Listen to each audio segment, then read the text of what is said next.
നമസ്കാരം. നമസ്കാരം. ഇതിന് ഏത് നോർമൽ മൂവിയാണ്? കോമഡി മൂവിയാണോ ഫാമിലി മൂവിയാണോ? കോമഡി ഉള്ള ഫാമിലി മൂവി ചോദിച്ചോളൂ. എക്സ്പ്ലെയിൻ എന്ന് പറയുമ്പോ ചോദിച്ച ചോദ്യത്തിന് മറുപടി പറയേണ്ടത് അല്ലല്ല. അവർ ചോദിച്ചത് എനിക്ക് മനസ്സിലായി. നിങ്ങൾക്ക് ഇപ്പൊ ഉള്ളൊഴുക്ക് അല്ലെങ്കിൽ അങ്ങനെ വളരെ ഗൗരവമുള്ളൊരു സിനിമയിൽ എന്നെ കണ്ടപ്പോഴും നിങ്ങൾ സ്വീകരിച്ചു. പക്ഷെ പൊതുവെ നിങ്ങൾ എന്നെ ഇഷ്ടപ്പെടുന്ന ചില കൊച്ചു കൊച്ചു സംഗതികൾ അതൊക്കെ ഇതിനകത്തുണ്ട്. ആ പ്രതീക്ഷയൊക്കെ ഉണ്ട്. എന്തോ അതെ, തിരുവനന്തപുരത്ത് ഒരു പഞ്ചായത്തിൽ നടക്കുന്ന കാര്യങ്ങളൊക്കെ ആയിട്ടാണ്. പക്ഷെ വ്യത്യസ്ത ലൊക്കേഷനുകളിൽ ഞങ്ങൾ ഷൂട്ട് ചെയ്തിട്ടുണ്ട്. അത് നിങ്ങൾ സിനിമ കണ്ടു കഴിയുമ്പോൾ നിങ്ങൾക്ക് മനസ്സിലാവും. കാരണം നിങ്ങൾക്കല്ലേ ഏറ്റവും കൂടുതൽ മനസ്സിലാവുന്നത് ഇതൊക്കെ എവിടെയായിരിക്കും എടുത്തത് എന്നുള്ളത്. അപ്പോൾ അതിന് ആ ലൊക്കേഷന് പ്രത്യേകിച്ചൊരു വളരെ പ്രാധാന്യമുണ്ട്. കാരണം കുറച്ച് പൊട്ടിപ്പൊളിഞ്ഞ് കിടക്കുന്ന ചില റോഡുകളും കാര്യങ്ങളൊക്കെ ഉള്ള ഒരു പഞ്ചായത്ത് നമുക്ക് വേണമായിരുന്നു. അപ്പോൾ അത് എവിടെയൊക്കെ ആയിരിക്കും ഷൂട്ട് ചെയ്തത് എന്നുള്ളത് നിങ്ങൾ പടം കാണുമ്പോൾ മനസ്സിലാവും. ഈ 7ാം ക്ലാസ് ജഗതമ്മ 7ാം ക്ലാസ് ഒരു 7ാം ക്ലാസ്സുകാരിയുടെ ഒരു സക്സസിന്റെ കഥയാണോ ഈ പറയുന്നത്? അതും ഉൾപ്പെട്ടിട്ടുണ്ട്. 7ാം ക്ലാസ്സുകാരിയുടെ അതിനല്ല പ്രാധാന്യം സത്യത്തിൽ. അങ്ങനെ ടൈറ്റിലിനെ കാണണ്ട. പക്ഷെ 7ാം ക്ലാസ്സിൽ വരെ നല്ല രീതിയിൽ ഒരു സ്റ്റേറ്റ് ഫസ്റ്റ് ആയിട്ട് തന്നെ സ്റ്റേറ്റിൽ തന്നെ ഏറ്റവും കൂടുതൽ മാർക്കോടുകൂടി ജയിച്ച ഒരു പെൺകുട്ടി, അവരുടെ ഒരു പൊരുതൽ ഇതിനകത്തുണ്ട് തീർച്ചയായിട്ടും. സിനിമ പ്രൊഡ്യൂസ് ചെയ്യാനുള്ള കാര്യം എന്താണ്? കഥയോടുള്ള വിശ്വാസം കൊണ്ടാണോ? നിങ്ങൾ ചോദിച്ചൊരു ഈ യുദ്ധത്തിന് എന്തിനാ ഇറങ്ങിയെന്നുള്ള പോലെ ഒരു ചോദ്യം. അല്ല, സത്യമാട്ടോ. ഈ സിനിമ എന്ന് പറഞ്ഞാൽ നിസ്സാരമായ കാര്യമല്ല. കാരണം അതിനെക്കുറിച്ച് വ്യക്തമായിട്ട് നല്ലോണം അഡ്മിനിസ്ട്രേഷൻ സൈഡൊക്കെ അറിയുകയും അത് അറേഞ്ച് ചെയ്യാനൊക്കെ ഉള്ളൊരു അതൊക്കെ ഉള്ളവർക്ക് എളുപ്പമായിരിക്കും. പിന്നെ ബാങ്കിൽ കിടക്കുന്ന പൈസ എടുത്ത് ചിലവാക്കാൻ എളുപ്പമാണ്. പക്ഷെ സിനിമയ്ക്ക് കുറേ ഉണ്ടല്ലോ, നിങ്ങൾക്കറിയാമല്ലോ. ഇപ്പം ആർക്കും അറിഞ്ഞൂടാത്ത ഓരോ ഡിപ്പാർട്ട്മെന്റും എല്ലാം മെയിൻറ്റെയിൻ ചെയ്ത് പോകണം, എല്ലാ കാര്യങ്ങളും ശ്രദ്ധിക്കണം. അത്രയ്ക്കൊന്നും അറിവില്ല എനിക്ക്. പിന്നെ അത് അറിയാവുന്നവരെ നമ്മൾ ഏൽപ്പിച്ചു കഴിഞ്ഞപ്പോൾ കുറേ ഭാരം കുറഞ്ഞു. പിന്നെ ഞങ്ങളുടെ ഒരു സൗഹൃദ ഒരു വലയുണ്ട് ഞങ്ങൾക്ക് രണ്ടുപേർക്കും ആയിട്ടുള്ള ഫാമിലി ഫ്രണ്ട്സ്. അവരുടെ ഒരു വലിയ വിഭാഗമാണ് സത്യം പറഞ്ഞാൽ പ്രൊഡ്യൂസ് ചെയ്യാൻ കാരണക്കാർ. ചേച്ചി നമുക്ക് എടുത്തുകൂടി എന്നുള്ള അവരുടെ ഒരു ചോദ്യമാണ് ഇത്. ശരിക്കും കലേഷിനെ വരെ സജസ്റ്റ് ചെയ്തതിൽ അവരുടെ പങ്കുണ്ട്. അവർ നല്ലൊരു പയ്യനല്ലേ ചേച്ചി. പയ്യൻ വന്ന് ഹൃദയത്തിൽ എന്ത് രസോപയനെ കാണാൻ അന്ന് ആ സീനിനകത്ത് മനസ്സിൽ ഭയങ്കര ഒരു എന്താ പറയുക, എന്തോ ഒരു അറ്റാച്ച്മെന്റ് ഉണ്ടാക്കി. അപ്പോൾ ആ പയ്യനെ നമ്മുടെ പടത്തിൽ നല്ല ക്യാരക്ടറിലൂടെ അതൊക്കെ ഒരു പ്രേരണയാണ് ശരിക്കും. കലേഷ് ഫുൾ ത്രൂ ഔട്ട് എൻ്റെ കൂടെ ഉള്ളൊരു റോളിൽ തന്നെയാണ് ചെയ്തിരിക്കുന്നത്. തീർച്ചയായിട്ടും എനിക്ക് തോന്നുന്നു കലേഷിനത് ഫ്യൂച്ചറിന് നല്ലൊരു അതായത് ഈ ഒരു പശ്ചാത്തലത്തിലുള്ളൊരു പടം കലേഷ് ചെയ്തിട്ടില്ല. അതാണ് ഭയങ്കര ചേഞ്ച് ആയിരിക്കും. ഒരുപാട് സംവിധായകരെ കൂടെ ഹസ്ബൻഡാണ് സംവിധാനം ചെയ്തത്. ഞങ്ങൾ പറഞ്ഞത് കുറേ ഒരു 8-10 കൊല്ലത്തിന് മേളിലായി ഞങ്ങൾ രണ്ടുപേരും കൂടി സംസാരിക്കാൻ തുടങ്ങിയിട്ട്. കാരണം ഞങ്ങൾ നല്ല ഫ്രണ്ട്സായി. അത് കഴിഞ്ഞാണ് ദമ്പതികളായത്. അപ്പോൾ ഞങ്ങൾക്ക് ഒന്നിച്ച് ചർച്ച ചെയ്യാനുള്ള ആകെപ്പാടൊരു വിഷയം സിനിമയുള്ളൂ. എൻ്റെ വീട്ടിലെല്ലാം ഞങ്ങൾ കൂടപ്പുറം എല്ലാം സംസാരിക്കാൻ വേറെന്തോ ഉള്ള ഞങ്ങളെല്ലാവരും ഇതുമായിട്ട് ബന്ധപ്പെട്ട് നിൽക്കുന്നവരാ. ഞാനും കൂടെ ചേർന്നു. അത് കൂടെ ചേർന്നു. എൻ്റെ ഫീൽഡ് തന്നെ ഒട്ടും ഒരു ബന്ധമില്ലാത്ത ഫീൽഡാണ്. പക്ഷെ എന്താ അറിയാവോ, സിനിമയോടുള്ള ആകാംക്ഷയും ഇഷ്ടവും അപ്പോൾ ചർച്ച ചെയ്യാനും വെറുതെ തർക്കിക്കാനും. റിലീസായി 25 കൊല്ലം കഴിഞ്ഞ പടത്തിനെ കുറിച്ചൊക്കെ ആവശ്യമില്ലാതെ തർക്കിക്കും. അങ്ങനെയൊന്നും അല്ലായിരുന്നു വരേണ്ടിയിരുന്നത്. അത് പോയി വളം പോയി അതിന്റെ കാര്യം ആ പ്രൊഡ്യൂസറെ മറന്നുപോയി. കുറെ കഴിയുമ്പോൾ വിചാരിക്കും തർക്കിച്ച. അപ്പോൾ അതുപോലെ തന്നെ വന്നൊരു ഒരു സംഗതിയായത്. പരിചയമുള്ള കുറെ ക്യാരക്ടേഴ്സ് അങ്ങനെയൊക്കെ വെച്ച് ഡിസ്കസ് ചെയ്ത് വന്നപ്പോൾ പിന്നെ സ്പോട്ടിൽ നമുക്കൊരു ചേഞ്ച് ഉണ്ടാവും. ഹസ്ബൻഡ് ഡയറക്റ്റ് ചെയ്യുന്നു, നമ്മൾ അഭിനയിക്കുന്നു, പിന്നെ മക്കളും രണ്ടുപേരും ഉണ്ട്. അപ്പോൾ എന്ന് പറയുമ്പോൾ പെട്ടെന്ന് നമ്മൾ വീട്ടിൽ തന്നെ ആണോ എന്നൊരു തോന്നലിടയ്ക്ക് വരും. എങ്കിലും ഒരു ചേഞ്ച് തന്നെ ആയിരുന്നു. നമുക്ക് മറ്റു ഡയറക്ടേഴ്സിൻ്റെ കൂടെ വർക്ക് ചെയ്യുമ്പം എനിക്ക് കുറെ കൂടെ ഫ്രീഡം ഉണ്ട്. അത് നല്ലൊരു ചോദ്യമാണ് ചോദിച്ചത്. ആ ഉദ്ദേശമാണ് സത്യമാണ്. കാരണം മറ്റുള്ള ഡയറക്ടേഴ്സ്, പ്രത്യേകിച്ച് ഈ ജനറേഷനിലെ ഡയറക്ടേഴ്സ് എല്ലാവരും നമ്മളെ കൂടുതൽ കേൾക്കാൻ തയ്യാറാവും, നിൽക്കും എന്നുള്ളതൊക്കെ അറിയും. ഇത് ഞങ്ങൾ വീട്ടിൽ തന്നെ തർക്കിച്ച് ശീലിച്ചതുകൊണ്ട് സ്പോട്ടിൽ അതിനുള്ള പശ്ചാത്തലം കുറച്ച് കുറവായിരുന്നു. അതിന് ചെറിയ നിരാശ കൊണ്ട് എങ്കിലും തർക്കിച്ചിട്ട് അവസാനം ഒരു തീരുമാനത്തിലെത്തും. പലപ്പോഴും ഞാനാണ് അതിന് മധ്യസ്ഥ നിൽക്കുന്നത്. ട്രിവാൻഡ്രം സ്ലാങ് യൂസ് ചെയ്തിരിക്കുന്നത് കേട്ടോ മുഴുവനും. നമ്മൾ ഈ പടം മുഴുവൻ അതൊരു വലിയ ചേഞ്ചാണ്. അപ്പോൾ ഞാൻ ട്രിവാൻഡ്രം സ്ലാങ്ങിൽ ഒരു മുഴുവൻ സിനിമ ചെയ്തിട്ടില്ല, ആദ്യമായിട്ടാണ് ചെയ്യുന്നത്. അങ്ങനെ തന്നെ വേണമെന്ന് നേരത്തെ തന്നെ തീരുമാനിച്ചിരുന്നതാണ്. കാരണം കളിയാക്കലുകളില്ലാതെ തിരുവനന്തപുരം എന്ന് പറയുന്നത് നല്ല എന്താ പറയുക, ഒരു തെളിച്ചവും എളിമയും ഉള്ളൊരു ഭാഷാശൈലിയാണെന്നുള്ളത് ബോധ്യപ്പെടുത്തണമെന്നുള്ളത് വലിയ ആഗ്രഹമായിരുന്നു മനസ്സിൽ. തിരുവനന്തപുരം എന്ന് പറയുമ്പോൾ തന്നെ കളിയാക്കി ആരെങ്കിലും പറയുമ്പോൾ എനിക്ക് വല്ലാതെ പേഴ്സണലി ഫീൽ ചെയ്യും. എനിക്കിഷ്ടമല്ല അങ്ങനെ പറയുന്നത്. എൻ്റെ വാല്യൂ എൻ്റെ ഓർമ്മകളും ഒക്കെ തിരുവനന്തപുരത്താണ്. അപ്പോൾ ഇവിടെ യഥാർത്ഥ തിരുവനന്തപുരത്തുകാരെ എനിക്കറിയാം. മറ്റ് ജില്ലകളിൽ നിന്ന് ഇവിടെ വന്ന് താമസിച്ചിട്ട് തിരുവനന്തപുരത്തെ കളിയാക്കുന്നവരോട് എനിക്ക് ഇച്ചിരി പൂച്ചമൊക്കെ തോന്നിയിട്ടുണ്ട്. ഏത് സ്ലാങ്ങിനും അതിൻ്റെതായ ചന്തമുണ്ട്, ഒരു ഭംഗിയുണ്ട്. അപ്പോൾ അതങ്ങനെ തന്നെ മനസ്സിലാക്കി ഉൾക്കൊള്ളുമ്പോഴാണ് കാസർഗോഡ് ഒരു ശൈലി, കണ്ണൂർ ഒരു ശൈലി. അല്ലാതെ വെറുതെ നമ്മൾ അപ്പുറത്തോട്ട് മാറി ഇപ്പുറത്തുള്ളവരെ കളിയാക്കുന്നതിനോട് എനിക്ക് ഇഷ്ടമല്ല. അപ്പോൾ നമ്മളിത് മുഴുവനും അങ്ങനെ തന്നെ യൂസ് ചെയ്തു ട്രിവാൻഡ്രം സ്ലാങ്, എല്ലാ ക്യാരക്ടേഴ്സും. സാറിനോട് ഇപ്പം മക്കളെ കുറിച്ച് പറഞ്ഞിട്ടുണ്ടായിരുന്നു. അതില് പ്രത്യേകിച്ച് ഞാനിപ്പോ ശ്രദ്ധിച്ചൊരു കാര്യം, കൽപ്പനാമയുടെ അത് കാസ്റ്റ് ചെയ്യാൻ അല്ല, നിങ്ങൾ അറിഞ്ഞ ന്യൂസില് അത് എവിടെയോ തെറ്റി വന്നത്, എന്നോട് ചോദിച്ചു തെറ്റി വന്ന എന്തറിയോ, അത് ജയൻ ചെറുതലയുടെ സിനിമയിലാണ്. ഞാനും പിന്നെ കലപ്പ ചേച്ചിയുടെ മോളും ഉണ്ട് അതിനകത്ത്. അത് ഒരു തെറ്റി വന്നു പോയതാണ്. ആദ്യം എന്നോടും പലരും ചോദിച്ചു, കൽപ്പ ചേച്ചി പൂജയുടെ സമയത്ത് ഇങ്ങനെ കൽപ്പ ചേച്ചിയുടെ മോളുണ്ടോ, മറ്റേ വേറൊരു സിനിമയായിരുന്നു അത്. കാരണം ആ സിനിമയുടെ ഷൂട്ട് കഴിഞ്ഞ് ഒരാഴ്ചക്കകം ഇത് തുടങ്ങിയത്. രണ്ടും ഏകദേശം വലിയ ഡിസ്റ്റൻസ് ഇല്ലാത്ത ലൊക്കേഷനും ആയിരുന്നു. അതുകൊണ്ടാണ്.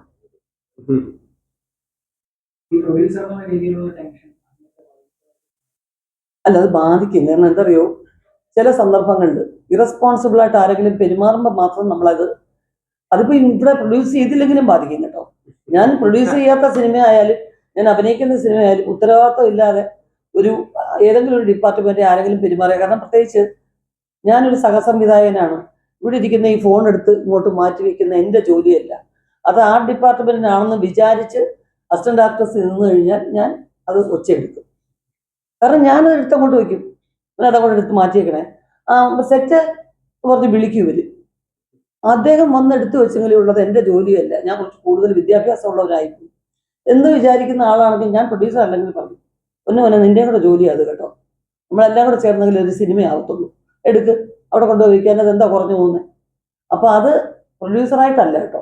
അതുകൊണ്ട് പ്രൊഡ്യൂസർ എന്ന് നമുക്ക് തോന്നുന്നത് എവിടെയെന്ന് വെച്ച് കഴിഞ്ഞാൽ ഈ പറഞ്ഞതുപോലെ എന്താണ്, വേസ്റ്റ് ആക്കുക, മനഃപൂർവ്വം ചില വേസ്റ്റേജും കാര്യങ്ങളും ചെയ്യുമ്പോൾ തീർച്ചയായിട്ടും പ്രൊഡ്യൂസറുടെ സ്ഥാനത്തൊന്നുകൂടി ചിന്തിക്കണമല്ലോ എന്ന് എന്നെ ഓർമ്മിപ്പിക്കും.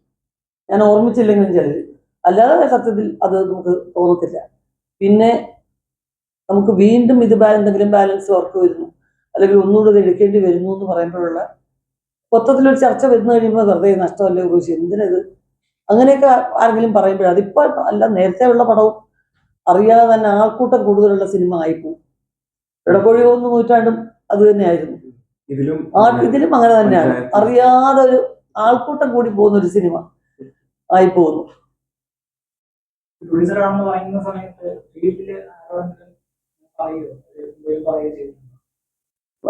ആയിക്കൊടുന്നു. അല്ല, നിങ്ങൾ ഇപ്പോഴത്തെ സ്റ്റേറ്റ്മെന്റ് ഒക്കെ ആയിരിക്കും നമ്മുടെ സുരേഷ് അണ്ണനോ ഒക്കെ പറഞ്ഞത്. അങ്ങനത്തെ അതൊക്കെ ഒരു വൈകാരികമായ ചില മുഹൂർത്തങ്ങളിൽ പെട്ടെന്ന് വരുന്ന വാക്കുകളെന്നല്ലാതെ സുരേഷിന്റെ ഒന്നും മനസ്സിൽ അങ്ങനൊന്നുമില്ല. എത്ര പടം എടുത്ത ആളാ, മോള് കീർത്തി അഭിനയിച്ചുകൊണ്ടിരിക്കുകയില്ലേ, അണ്ണനും പ്രൊഡ്യൂസ് ചെയ്തിട്ടില്ല, അണ്ണൻ അറിയാവില്ല, അങ്ങനൊന്നുമല്ല. പിന്നെ നിസ്സഹകരണം എന്ന് പറയുന്ന സംഭവം പ്രേക്ഷകരല്ലേ പറയേണ്ട സിനിമയ്ക്ക്, അല്ലാതെ പ്രത്യേകിച്ച് ആര് വിചാരിച്ചാലും സിനിമയിൽ ആരെയും അങ്ങനെ നിഷേധിക്കാൻ ഒന്നും പറ്റില്ല. എന്റെ റോള് അൻവർ എന്നാണ് എന്റെ ക്യാരക്ടറിന്റെ പേര്. ജയതമ്മ അക്കയുടെ കൂടെ വാല് പോലെ കൂടെ നടക്കുന്നു എന്ന് പറഞ്ഞ ആൾക്കാർ കളിയാക്കുന്ന, എപ്പോഴും അക്ക അൻവറെ എന്ന് വിളിച്ച ഓ എന്ന് പറഞ്ഞ് വിളിപ്പുറത്തുള്ള ഒരു എന്താ പറയണ്ടേ, അക്ക എന്നാണ് വിളിക്കുന്നതെങ്കിലും അമ്മയെ പോലെയാണ് അൻവറിന്റെ ജയതമ്മ. അത് മാത്രമല്ല, പ്രധാനമായിട്ട് അൻവറിന്റെ ക്യാരക്ടറിന്റെ പ്രത്യേകത എന്ന് പറയുന്നത് ഒരു അച്ഛൻ്റെയും സഹോദരൻ്റെയും ഒക്കെ സ്ഥാനം ഏറ്റെടുത്ത് വളരെ ചെറുപ്പത്തിൽ തന്നെ പ്രൊട്ടക്ട് ചെയ്യുന്ന ഒരു ക്യാരക്ടറും കൂടിയാണെന്നുള്ളതാണ് അതിന്റെ വാല്യൂ. ജയതമ്മക്കയുടെ എന്താ പറയണ്ടേ, മോനാണോ മോനാണ്, ഡ്രൈവറാണോ ഡ്രൈവറാണ്, ബോഡി ഗാർഡാണോ ബോഡി ഗാർഡാണ്. അപ്പൊ അങ്ങനെ എല്ലാ എന്താ പറയണ്ടേ എല്ലാ റോളും അൻവർ ചെയ്തിട്ടുണ്ട്. ചെയ്യും. അങ്ങനെ അതാണ് നിഴല് പോലെ കൂടെ നടക്കുന്ന അൻവറാണ് എന്റെ ക്യാരക്ടർ. പക്ഷെ എനിക്ക് ഒരു നടനെന്ന രീതിയിൽ ഇപ്പൊ ചേച്ചി നേരത്തെ പറഞ്ഞ പോലെ ഈ ജോണർ ഞാൻ ഇതുവരെ ചെയ്തിട്ടില്ല. ഒരു കോമഡി അങ്ങനെ ത്രൂ ഔട്ട് നമുക്കൊരു ഹ്യൂമർ ചെയ്യാൻ പറ്റുന്ന പോലത്തെ ഒരു ക്യാരക്ടർ, അതും ട്രിവാൻഡ്രം സ്ലാങ് സംസാരിക്കുക, ഇതൊക്കെ എനിക്ക് ഭയങ്കര പുതുമയായിരുന്നു. അത് ചേച്ചി ഉള്ളത് കൊണ്ട്, ചേച്ചിയുടെ കൂടെ ചേച്ചിയുടെ ആ ഗൈഡൻസ് ഉള്ളത് കൊണ്ട്, ചേച്ചി വഴികാട്ടിയായിട്ട് മുമ്പിലുള്ളത് കൊണ്ട് എനിക്ക് ചെയ്യാൻ പറ്റും.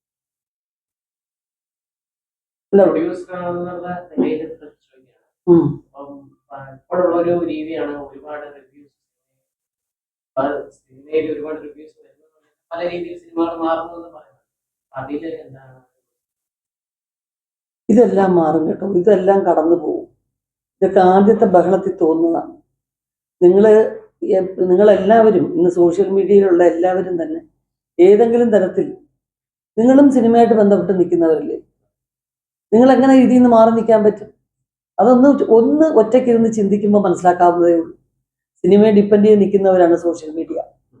നിങ്ങൾക്ക് ഞങ്ങളും, ഞങ്ങൾക്ക് നിങ്ങളും. അതൊരു നിമിഷം ചിന്തിച്ചാൽ ഇതൊന്നും ഇല്ലെങ്കിൽ പിന്നെ നമ്മളിപ്പോൾ എങ്ങനെ എന്ന് തോന്നും. കാരണം മനുഷ്യരെ ശ്രദ്ധിക്കാനുള്ള എളുപ്പ വഴിയാണ് സിനിമ എന്ന് പറയുന്ന ആയുധം. അതിനെ നല്ല രീതിയിൽ ഉപയോഗിക്കാം, അല്ലേ? കറിക്ക് അരിയുന്ന അതേ കത്തി കൊണ്ട് തന്നെ ആളുടെ ജീവൻ എടുക്കുന്നു. അപ്പൊ അത് നിങ്ങൾ ചിന്തിക്കുക. ഒരുപാട് പേരുടെ ജീവിതമാണ് അത് വഴിമുട്ടിക്കുന്നത്. അത് മാത്രമല്ല, സിനിമാക്കാരെ കുറിച്ച് എഴുതുമ്പോഴാണ് കൂടുതൽ ആൾക്കാർ നിങ്ങളെ കാണുന്നത്. പാളയം മാർക്കറ്റിൽ പാവയ്ക്ക വന്നില്ലെന്ന് പറഞ്ഞു കഴിഞ്ഞാൽ 10 പേര് പോലും കാണുകയില്ല. ശരിയാണ് ഞാൻ പറയുന്നത്. സിനിമാക്കാരുടെ ഒരു വിശേഷം, ആർക്കും അറിയാത്ത ഒരു ന്യൂസ്, ഇതൊക്കെ വരുമ്പോഴത്തേക്ക് നിങ്ങൾക്ക് നല്ല വ്യൂവേഴ്സ് വരുന്നില്ല. പിന്നെ എന്നെ സംബന്ധിച്ച് എൻ്റെ സിനിമയിൽ റീവ്യൂ വരണം. ഞാൻ പറഞ്ഞ അർത്ഥം മനസ്സിലായോ? വീണ്ടും ചെന്ന് കാണണം, റിവ്യൂ. അതെന്റെ ഒരു വലിയ ആഗ്രഹം. വരണം, നിങ്ങളും വരണം. നമ്മൾ മനസ്സിലാക്കണം, സിനിമ എന്ന് പറയുന്നത് നിങ്ങളും നമ്മളും ഒക്കെ ജീവിക്കുന്നത് പോക്കറ്റിൽ ഉള്ള ആൾക്കാരുടെ 100 രൂപയില്ല, അല്ലേ? അവൻ വന്ന് തിയേറ്ററിൽ വന്ന് കണ്ടിട്ടേ കാറ് കയറി നടക്കാനും ഇതൊക്കെ നടക്കും. അവർ തിയേറ്ററിൽ വരണം. അതിനുവേണ്ടി എന്തും അവർക്ക് വന്നെങ്കിലേ നിങ്ങൾക്ക് നമുക്കും എല്ലാ ജീവിതവും ഉള്ളൂ. അപ്പൊ നിങ്ങൾ എഴുതുമ്പോഴും 100 പേർ എടുക്കുമ്പോഴും നമ്മുടെ ജീവിതമാണ് ഇതെന്ന് വെള്ള ബോർഡിൽ എഴുതിയിട്ട് ഇറങ്ങണം. അതല്ല, പിന്നെ നമ്മുടെ സിനിമയെ കുറിച്ച് പറഞ്ഞാൽ നിങ്ങൾക്കൊക്കെ ഇഷ്ടപ്പെടുന്നത് നിങ്ങളൊക്കെ ഈ നമ്മളൊരു പ്ലാറ്റ്ഫോം, ഒരു സാഹചര്യം ഉണ്ടാക്കി കഴിഞ്ഞാൽ അവരുടെ കഴിവ് തെളിയും. അപ്പൊ നിങ്ങൾ തന്നെ കയറി വരുമ്പോഴേ ഒരു മ്യൂസിക്കും പുതിയ സെറ്റും പുതിയ ആർട്ടിസ്റ്റും വന്നു കഴിഞ്ഞാൽ നിങ്ങളുടെ ചോദ്യം പോലും നിങ്ങൾ നാക്കുടക്കും, ഇല്ലേ? നിങ്ങൾക്ക് സിനിമയെ കുറിച്ച് എന്തും ചോദിക്കാവുന്ന ഒരു പ്ലാറ്റ്ഫോം ഞങ്ങൾ ഉണ്ടാക്കുന്നത്. യൂട്യൂബേഴ്സ്, എല്ലാ ചാനലുകാരും എല്ലാവരും സിനിമയുടെ ഭാഗമെന്ന് കരുതിയാണ് അത്. യൂട്യൂബ് ചെറുതോ 1 ലക്ഷം വ്യൂവേഴ്സോ വലിയ ചാനലൊന്നുമില്ല. നമ്മൾ എല്ലാം ഒരേ ഗ്രൂപ്പിലുള്ളവരാണ്. സിനിമയാണ് നിങ്ങളുടെയും ജീവിതം. ഞാൻ പറഞ്ഞല്ലോ, ആദ്യം പറഞ്ഞ പോലെ ആ ന്യൂസുകളൊന്നും കാണാൻ ആരുമില്ല. സിനിമാക്കാരെ കുറിച്ച് കേൾക്കാനും നല്ലതും കെട്ടതും കേൾക്കാൻ ആൾക്കാരാണ്. അപ്പൊ എഴുതുമ്പോഴും ചെയ്യുമ്പോഴും നിങ്ങൾ ഞാനും സിനിമാക്കാരനാണെന്ന് കരുതി, അല്ലെങ്കിൽ ഇതുമായിട്ട് ലിങ്ക്ഡ് ആണ് എന്ന് കരുതി വേണം ചെയ്യാൻ. എന്താ ഒരു ഭയങ്കര മൗനം? അതാണ് ഞാൻ നോക്കിയപ്പോ ഒരു ഭയങ്കരമായ ഒരു നിശബ്ദത പെട്ടെന്ന്. സങ്കീർണമായ ഒരുപാട് കഥാപാത്രങ്ങൾ ചെയ്തവരാണ്. അതിന് വേണ്ടിയിട്ട് എങ്ങനെ തയ്യാറെടുക്കുന്നത്? അല്ല, എന്തറിയോ, നമ്മളൊരു ഉള്ളൊഴുക്ക് പോലെയുള്ള സിനിമയാണെന്നുണ്ടെങ്കിൽ അത് വളരെ നേരത്തെ സ്ക്രിപ്റ്റ് കിട്ടി. ഒറ്റ പ്രാവശ്യം വായിച്ചപ്പോഴേ നമുക്ക് കൺഫ്യൂഷൻ ഇല്ലാതെ കഥ മനസ്സിലായി. സ്ക്രിപ്റ്റ് ഏറ്റവും കൂടുതൽ ഇഷ്ടപ്പെട്ടിട്ട് വേണ്ടാന്ന് റിജക്ട് ചെയ്ത് നടക്കുന്ന ഒരു അവസ്ഥ എൻ്റെ ജീവിതത്തിൽ ആദ്യമാണ്. ഒത്തിരി ഇഷ്ടപ്പെട്ടു സ്ക്രിപ്റ്റ്, പക്ഷെ ഈ ഭാരം ചുമക്കാൻ എനിക്ക് വയ്യ. അത്രമാത്രം നമുക്ക് നമ്മുടെ മനസ്സിനെ ഭയങ്കരമായിട്ടങ്ങ് വായിച്ചു കഴിഞ്ഞപ്പോൾ തന്നെ വല്ലാത്തൊരു വെയിറ്റ്. എന്തിനത് ആവശ്യമില്ലാതെ നമ്മൾ പണ്ട് വീട്ടുകാരൊക്കെ പറയുന്ന പോലെ കാശ് കൊടുത്ത് കഴിക്കുന്ന പട്ടി വാങ്ങിക്കണമെന്ന് ചോദിക്കുന്ന പോലെ അങ്ങനത്തെ ഒരു ഫീലാണ്. നമ്മൾ ഈ കരയാതെ കരഞ്ഞുകൊണ്ട് എന്തിനാ 45 ദിവസം സിനിമ കണ്ടപ്പോൾ 2 മണിക്കൂറിനകത്ത് തീർന്നു. 45 ദിവസം ഇവിടം വരെ വെള്ളവും, ഈ കരയാനും പാടില്ല, ഈ ഡെഡ് ബോഡിയും കണ്ടുകൊണ്ടിരിക്കണം. അയ്യോ എൻ്റെ പൊന്നു സഹോദരൻ, എന്നെ വിട്ടാലേ ഞാനില്ല ഇന്ന് ആദ്യമായിട്ടാണ് ഒരു പടത്തിന് പറയുന്നത്. അപ്പൊ അങ്ങനെയുള്ള സിനിമകൾ വളരെ വൈരുദ്ധ്യമായിട്ട് വളരെ അപൂർവമായിട്ടേ വരത്തുള്ളൂ. ഇപ്പം പിന്നെ കോമഡി ക്യാരക്ടേഴ്സ് എടുത്ത് നോക്കുമ്പോൾ ഒട്ടും സങ്കീർണത ഇല്ല എന്ന് നിങ്ങൾക്ക് തോന്നും. ഉള്ളൊഴുക്ക് സിനിമയെക്കുറിച്ച് സംസാരിക്കുമ്പോൾ വളരെ ഗൗരവമായിട്ടുള്ള ഒരു സംസാരിക്കണം. കോമഡി സിനിമകൾ ചെയ്യുമ്പോൾ വളരെ കോമഡി സംസാരിച്ചു, അങ്ങനൊന്നുമില്ല. ഹ്യൂമർ കൈകാര്യം ചെയ്യുന്നത് വളരെ ബുദ്ധിമുട്ടാണെന്നുള്ളത് പെർഫോം ചെയ്ത് നോക്കുന്നവർക്ക് അറിയാൻ പറ്റും. ഒരാളിനെ ചിരിപ്പിക്കാൻ, പ്രത്യേകിച്ച് മലയാളിയെ, ഭയങ്കര പാടാണ്.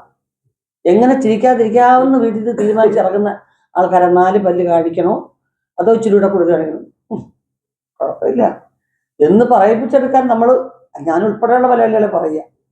അപ്പോ അതും സങ്കീർണമാണ്.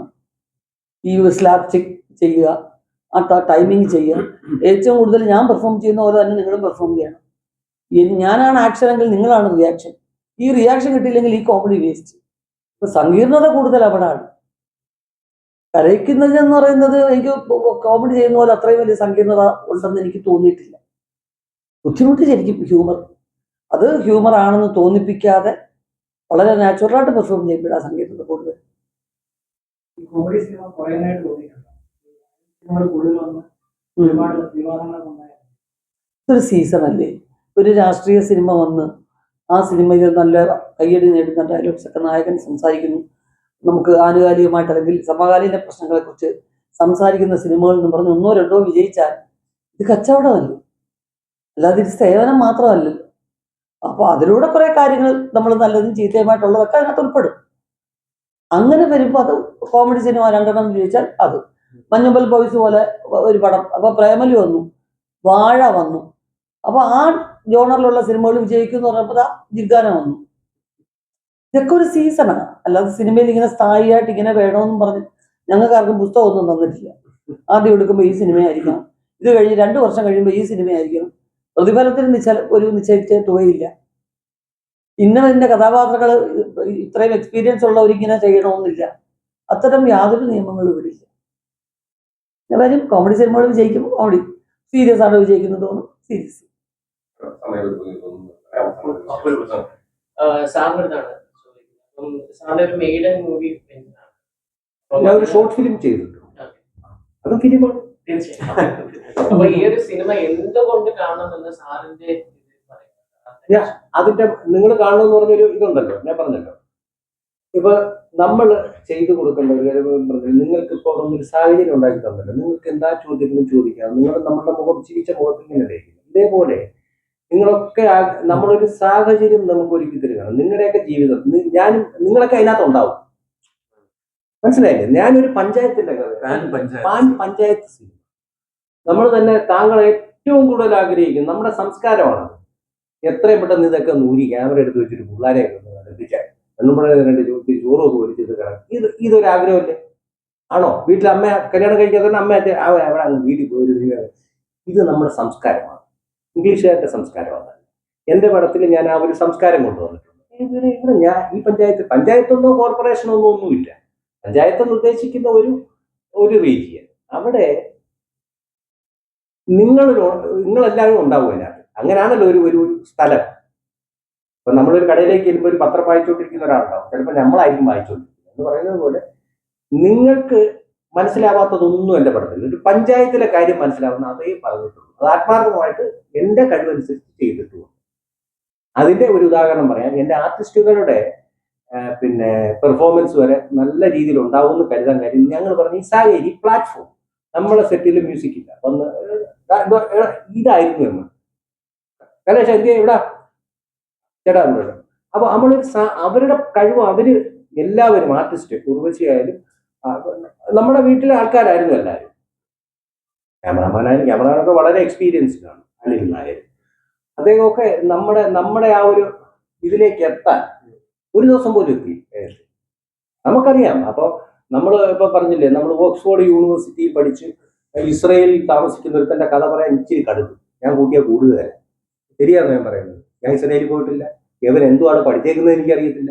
ഈ പഞ്ചായത്തിൽ നിന്നുകൊണ്ട് എല്ലാ തലത്തിലും നിന്നവനാണ് ഞാൻ, എൻ്റെ നാട്ടുകാർക്കറിയാം. അപ്പൊ എനിക്കതറിയാം, മനസ്സിലായില്ലേ?